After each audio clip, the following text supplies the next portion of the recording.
Hey, it's good to see you. I'm Addie from Whimsy of Things, and today we're going to be taking a look at my top 10 inks for 2024. So it appears that I ended up taking most of December off. That wasn't entirely intentional. I had some technical problems with a port on my phone, which prevented me from using a microphone, which made the sound bad, and tried some workarounds. None of them really worked out. So here we are.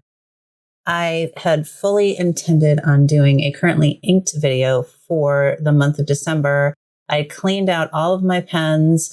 I had them all laid out and ready to go. And then my wonderful husband gave me the Inkvent calendar. And instead of doing a currently inked, I decided to take some time for myself and ink up a pen a day from the Inkvent calendar. And it was a lot of fun. I really enjoyed that. I had a little coffee advent calendar and I had a whole little December routine of opening the ink and using it and drinking my coffee. And it was a nice, pleasant, low-key way to spend some time in December, and I needed it because December was a little crazy.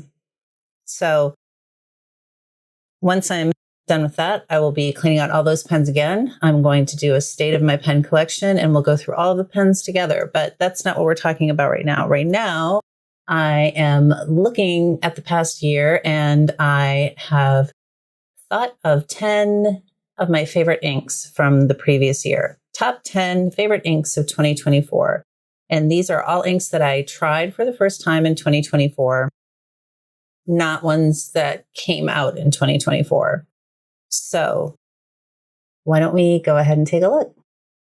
Ink number 10 is an ink that I really, really love, but the reason I love it is less about the color itself and more about the feeling of the ink. Here is ink number 10. Birmingham Pen Company Bearing Grease was one of the first inks I reviewed on my channel, and I really enjoy how murky and dirty this ink looks.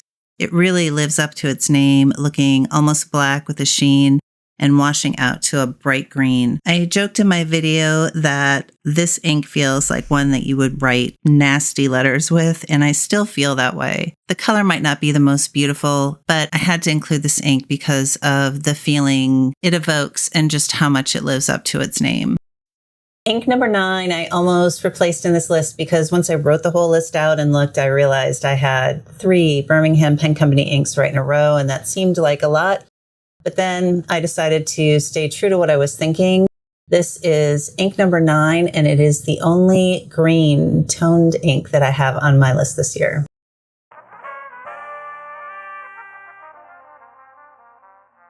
Birmingham Pen Company Aqueduct is just a clear, solid, medium green with a bit of blue in it to give it some character. While it does have some shading, it isn't as heavy of a shader as some of the inks we will see later. But there's enough there to give it some character, and it works well in both flex and regular nibbed pens. Felt like I needed to include a green, and this is the best I could do. So maybe I need to try some more greens next year. We'll see. Ink number 8 is the last Birmingham Pen Company ink on this list, and it is the only shimmer ink on the actual list. So I guess you could say that this is my top shimmer ink of 2024. And here's ink number 8.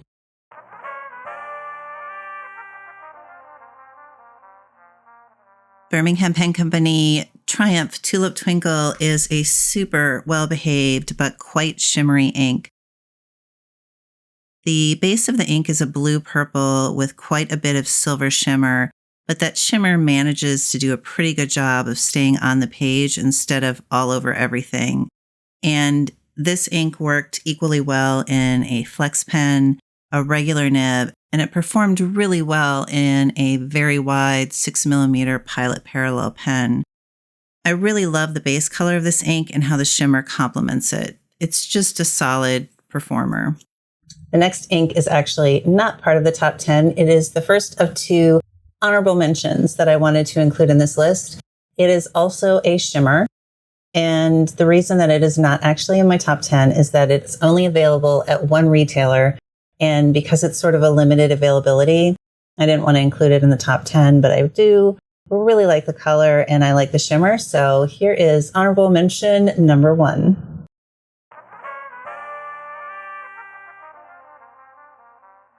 This ink is Colorverse Witch by Moonlight. This ink has a beautiful gray-purple base with a rose gold shimmer that still manages to be subtle. The ink in general is just dark enough to be perfectly legible, but it's still a light ink. We're back to the regular list now with ink number 7. This is an ink that I tried a little bit later in the year. It was probably within the last 2 months. And it is one that I wasn't super impressed with when I first used it. And then it just grew on me throughout the month. So I'm sure we've all had inks that do that. They start out sort of questionable and then all of a sudden you're just reaching for it all the time. That was ink number 7 for me.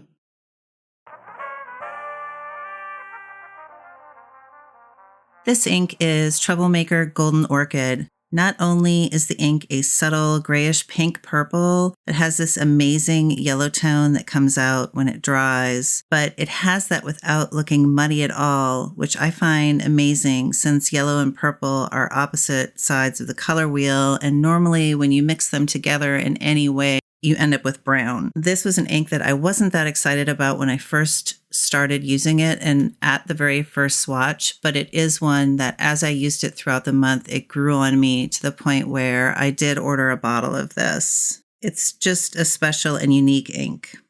On to ink number 6. Ink number 6 is a bluish purple chroma shader from a company that I first tried this year, and I have loved every ink I've tried from the company so far. So this is ink number 6.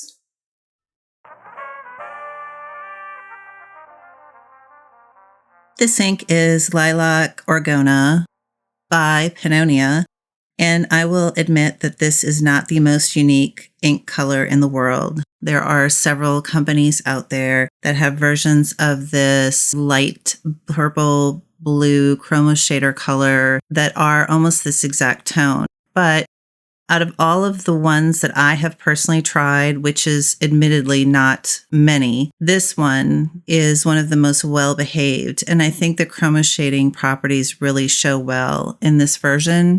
It worked very well in all of my pens, and I really do like this color, even if it is somewhat common at this point. And in fact, in this picture, you can see it directly compared to Sailor ink that is almost the same color. On to the top 5 of 2024. Ink number 5 is one that I fell in love with early in the year. And this ink comes with what could be a controversial opinion. Ink number 5.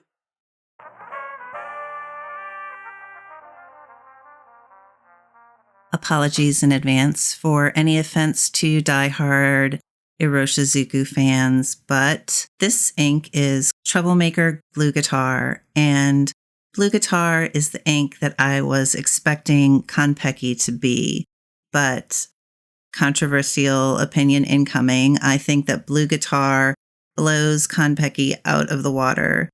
It is the same beautiful, true medium blue, bright, strong color as Konpeki, but it comes with some of the most amazing shading, especially in a broad or an architect nib. This is the only ink in the top 5 that I don't have a bottle of, and I probably need to do something about that. Ink number 4 is another blue shade, and it has some amazing shading in flex pens, broads, in my Regalia Cross Flex nib, which is the fussiest pen that I have. It just performs beautifully in all the pens that I've ever put it in. So let's take a look at it. Ink number 4.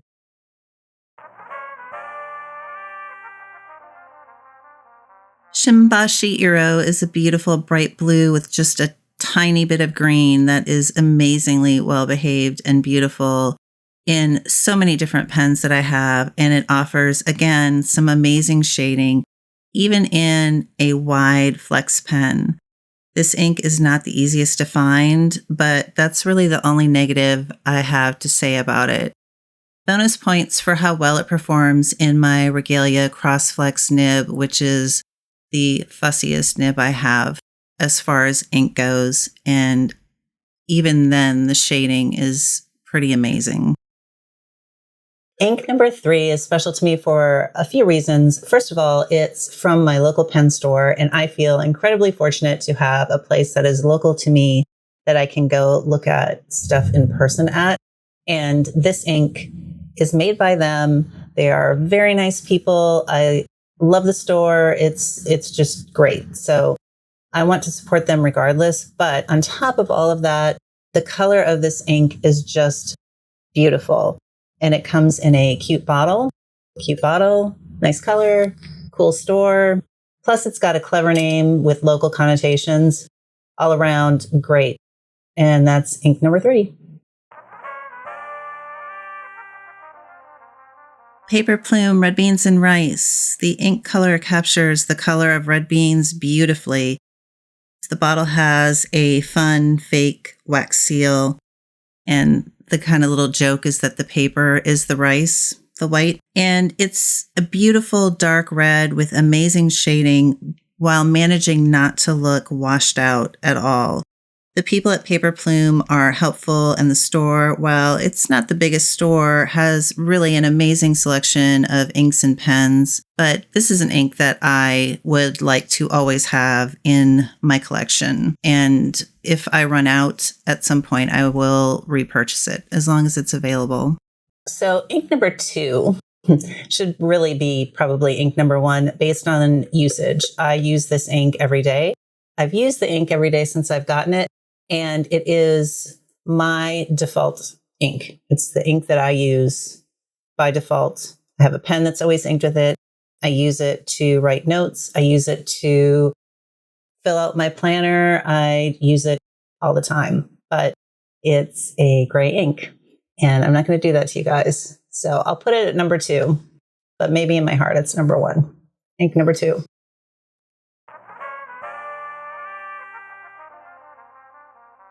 This ink is Storm Cloud or Vihorfulu by Pannonia, and to me, this ink is the perfect combination of the right shade, the right amount of shading, the performance in flex pens, and cost to be the gray ink that I use primarily for most of my writing. I prefer to use gray ink in my journal and planner and just general writing. And I went through probably 30 gray ink samples this year to try to find basically this ink. This is the perfect everyday writing ink for me, and I just love this ink. So before I talk about ink number 1 for 2024, I do want to talk about my second honorable mention. This ink is gorgeous. I love it. Unfortunately, it is only available in a small bottle as part of a set. And because of that limitation, I can't put it in my top 10 list, even though I would really love to. So here is the second honorable mention in my list.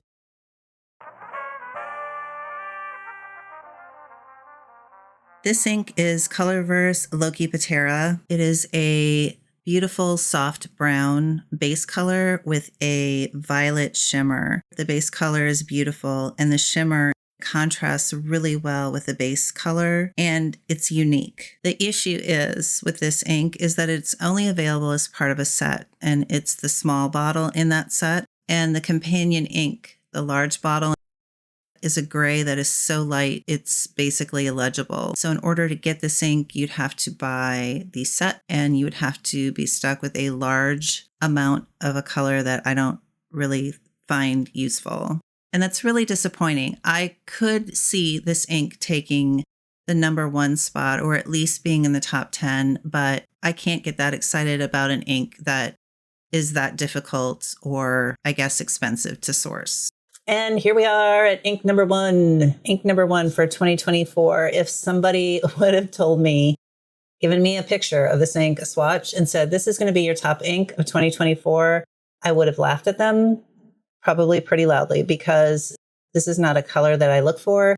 It's not a color that I use. It's not a color that I think I've ever ordered a sample for, but I cannot stop using this ink, especially in this Regalia Crossflex nib. It's probably going to live in here permanently. I can't explain how good this ink makes me feel every time I write with it in this pen. I love it. I just love it. So I'll quit hiding it and let's talk about ink number 1.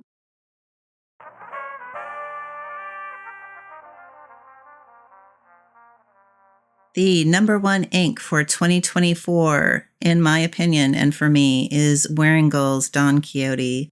This is the most beautiful reddish brown that has amazing shading and performs perfectly in my most fussy pen, the Regalia Crossflex nib. I'm seriously leaning towards making this a permanent pairing. It even manages to look beautiful in a regular composition book with average paper. It's almost magical, and I love writing with it. I will reach for this pen if it is inked over almost anything else. And the brown is just soft but rich, and I really love this ink. I ended up buying 2 bottles of this because I was afraid I wouldn't be able to find it anymore. So I just really want to have it around, and I really do love this ink. So here we have the top 10 inks for me, in my opinion, for 2024. I've laid them all out so you can see them dry. The dry samples are always a little bit different from the fresh swatches. What inks did you find really special in 2024? And did you have any inks from previous years that continue to be favorites? I'm very curious as to how I will feel next year if any of these inks will stay in my top most used or if they'll be replaced by other inks. I'll have to see. Thank you so much for stopping by and being patient with my technical issues and my lack of posting in December. I am hoping to be around more in the new year. I believe the next video I do will be the top 5 pens of 2024. And I'd love to see you back here again. If you want to see more, please feel free to subscribe. In any case, I hope to see y'all again, and I'll talk to you soon. Bye.